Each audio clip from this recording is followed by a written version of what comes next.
Ассалаумағалейкум құрметті достар, менің атым Ертай Қуанышев. CSS сабақтар сериясын жалғастырамыз. Енді бұл сабақта мен максимал және минимал мәндер туралы айтамын.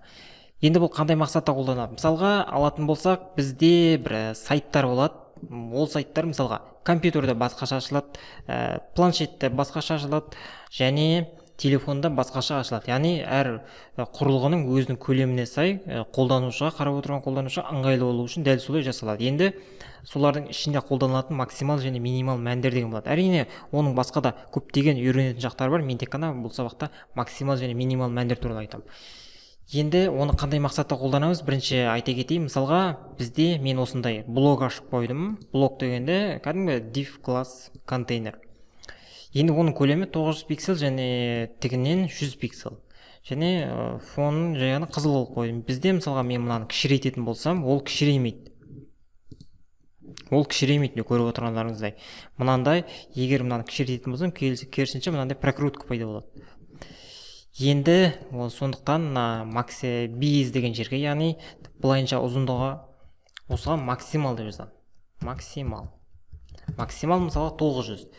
Енді ашып қарайтын болсақ, міне осылай шығады 900 пиксель. Керісінше кішірейтетін болсам, оны мысалға кәдімгі мысалға телефондық сияқты кішірейтетін болсам, ол сонымен бірге кішірейеді. Міне көріп отырғандарыңыздай максимал 900-ге дейін барады, бірақ 900-дан ұзарып кететін болса, осылай қалып қояды. Және мен оны кішірейтетін болсам, мысалға 500-ге дейін ол бірге кішірейіп кетеді. Мен көріп отырғандарыңыздай, және мына жерде ешқандай прокрутка жоқ. Яғни максимал мән деп отырғанымыз осы максимал түрде 900-ге дейін барады. Және минимал деген бар. Минимал осы 900-ге дейін, яғни бұл дәл осылай. Минимал 900, яғни минимум 900 пиксель болады деген сөз. Бұл керісінше осылай қалады міне. Яғни осындай прокрутка пайда болады, бірақ 900-ге барған кезде ол жаңағыдай мына жерде қалып қоймайды. Керісінше ұзарып кете береді. Мысалға біз оны көлемін былай кішірейтіп қарайтын болсақ, ол ұзарып кете береді, яғни шексіз түрде. Яғни максимал мен минималдың жұмысты принципі осындай. Енді ол мына хизге де қатысты қолданылады. Енді екеуінің жұмысты принципі мынандай бірдей, просто мына жағына былай кішірейтіп көре берсеңіз болады. Бірақ көп жағдайда бұл қолданылмайды. Себебі құрылғы тек қана осы екі жақ бойынша ғана шектелген көп жағдайда. Ал төменге қарай ол шектеле бермейді.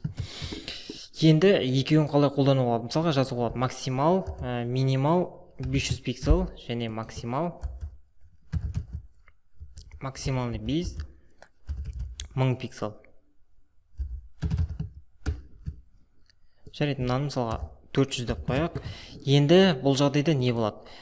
Минимал 400-ге дейін барады. 400-ден аз кішіреймейді деген сөз. Максимал 1000-ға дейін барады, және 1000-нан көпке үлкеймейді деген сөз бұл. Яғни осындай команда береді ол. Міне көріп отырғандарыңыздай, мынау мен мынаның арасы 1000 пиксель, 1000. Және мен оны кішірейтетін болсам, кішірейеді, бірақ 500-ден артық кішіреймейді. Міне көріп отырғандарыңыздай, 500-ден артық кететін болса, осындай прокрутка пайда болады. Яғни бұлардың жұмысты принципі дәл осындай. Яғни бұлар осындай адаптивный шаблон жасаған кезде, адаптивті сайт жасаған кезде қолданылады. Яғни адаптивный отырғанымыз телефонда басқаша көрінеді, планшетте басқаша көрінеді, және үлкен экрандарда, компьютердің мысалы мониторларында басқаша көрінетін ол сайттар. Енді түсінікті болған болса, біз келесі сабақта кездесеміз. Осымен бұл CSS бойынша сабақты аяқтаймын. Келесі кездескенше.